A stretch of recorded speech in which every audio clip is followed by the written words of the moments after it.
How's it going, YouTubers? Cornwolf here. Thank you for joining me for another video today. And today we have a look stroke review at World War Z the game. So for anybody that's not aware of, it came out a couple of weeks ago now. Loosely based on a book which I've been told is better than the film. Not read the book, so I don't know, but a lot of people have said that have read the book that have said it's better. And obviously we've got the film which Brad Pitt was in about 2014, I think it was. And now we've got a game. So the game is a third-person survival shooter, as you can imagine, with zombies being in it. And it's a little bit like Left 4 Dead, that kind of thing. And it's mainly co-op based. Again, Left 4 Dead. And it's 4 of you that roam around and kill all these different zombies and whatnot. You go across 4 different locations. You've got Moscow, or Moscow if you're in the States, New York, Jerusalem and Tokyo, and each one looks different and has its own different challenges and kind of like a little story mission to go along with it. And the levels are kind of broken up into acts, if you like, so you go across one bit and then you'll get a little bit of a video footage of you going along the train or something like that. And there's normally a reason behind the mission. You've got to clear a way, get a train moving, things like that. There are 6 classes in the game, each which all have their own abilities. So you've got the Gunslinger, obviously good with weapons. Hellraiser, which is someone that's good at, I say good, but do a lot of explosive damage, grenades and stuff like that, which is good and bad because the zombies do react to your noise, which is we'll come to later on. You've got the Fixer, which fixes things as turrets and different things in the game, which is quite cool. Medic, self-explanatory. Slasher, so they've got all the weapons and the knives and swords and all that kind of shit. And then the Exterminator, which is just good at killing stuff, basically. All of these classes have their own little tech tree. So as you play through the game, you select your class and you start at 0, and then you have to build up. You get like credits that you spend to, at the end of each mission, that you spend to upgrade skill trees within those classes. But you can only have 1 or 2 out of the different tiers, which gives it a nice little varied approach to it. And each one has its own pyramid or own skill tree, if you like. So you've got the chance to play this multiple times because there's an insane amount of difficult levels. I think it's 5 or 6 that you can go up to. I've only been playing it on 1 because that's bad enough, and I'm trying to learn the game and different things. So a couple of things to do a little bit differently with this video. I'm going to go through a few things that I like and a few things that I don't like, just so you guys are aware and you get a little taste for it. So the things that I do really like about the game is the zombies act really well. Loads of different types of zombies. There's about 5 or 6, probably more different types of zombies. You've got your traditional zombie that's just doesn't really know what it's doing, but are aware of you and will attack you. You've got kind of like jumpers or flies, I think they're called, which will jump out at you at quite force and take you down. You've got some riot guys. These guys like will come at you and they're all like geared up like they're ex-SWAT but built like The Rock, and they grab you and just keep slamming you to the ground until you're dead, or a teammate saves you, if you like. And there's loads of other different ones, but I do like the varied amount. When you play some zombie games, they just kind of come at you and that's that. But this has got varied ones, and you have to take your approach and look out for the guys that might be like somehow halfway up a wall and just come diving out at you and different things like that. The swarm tactics are great, so anybody that's not seen the film won't know this, but the way, and it's been in a couple of games since, but the way the zombies work is they climb on top of each other and they'll just keep going and going and going until they get to where they need to get to. And that's really cool. It looks amazing. So there are points during the game where a swarm's coming for you. You've got to get ready. You've got to hunker down and just take them on.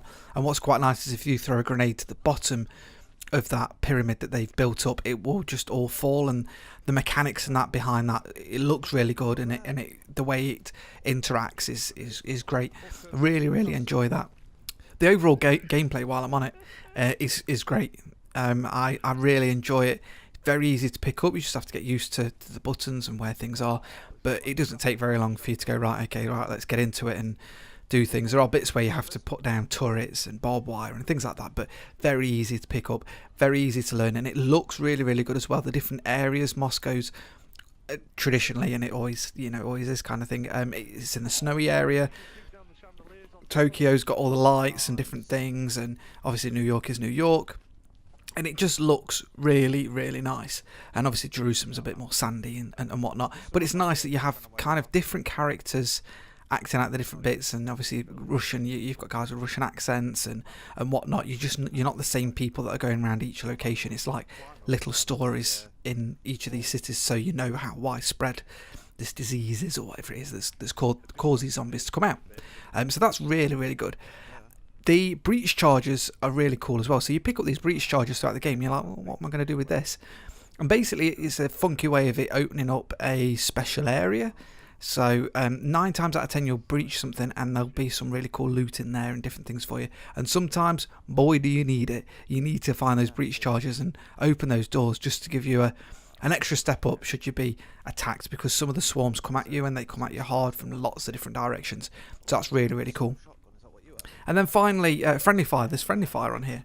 And it's also going to come in my negative list, but on the positive side, it's quite nice because you've got to be aware of your surroundings. I've strafed into a couple of guys that I play with a few times, and they're like, get out of the way, I'm shooting in the back of the head, but you know, be front and centre, do you know what I mean? But it's nice. It's nice that friendly fire's on there. Just be aware of it, because you could blow someone up with a grenade. So things I don't like so much. Well, hey. Friendly fire. It's good, but it'd be nice to maybe turn it off if you're playing with randos. It can be a little bit of a pain. Just because you get people that just hacking and slashing and doing all sorts of stuff, and you're like, dude, calm down. So, you know, it's one of those things. It's going to be a good and a bad thing, but it's there.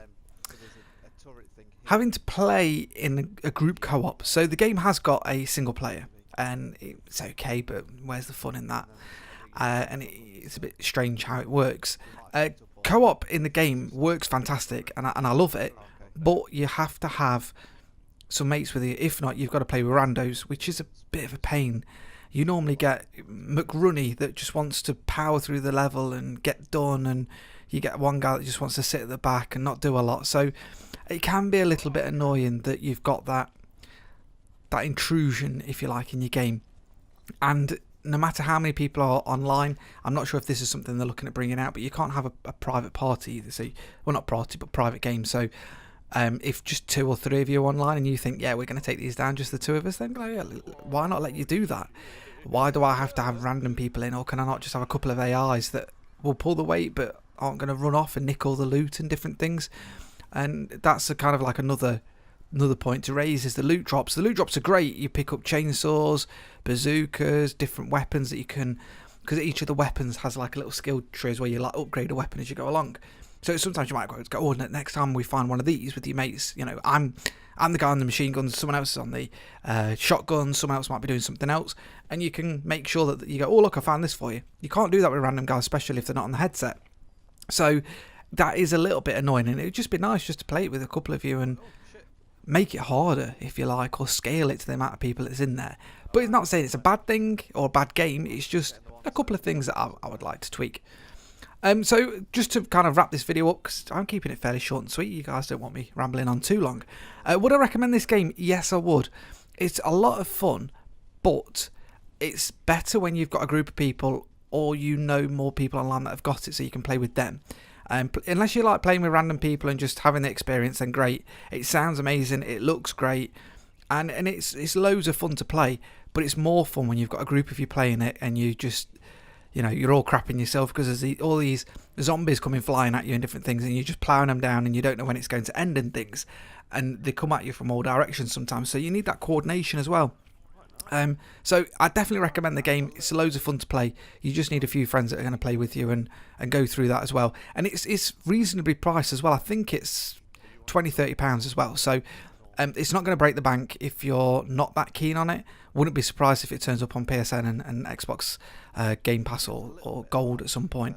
But yeah, really good, really enjoying it. And they have put a bit of a roadmap out as well about some of the new features that are coming. So look out for that as well, because there's some cool stuff coming. So and that's it, guys. That's World War Z. Just a very quick review of the game, letting you know what it's like. If you have liked this video, don't forget to give it a thumbs up. It's very much appreciated. Click that bell, because then you'll be notified of new videos that I do. Leave a comment below if you've been playing it. If you want to team up, I've been playing it on the PS4, so let me know. I'll happily jump on a game with you. Until next time, guys, I shall see you all on the next video.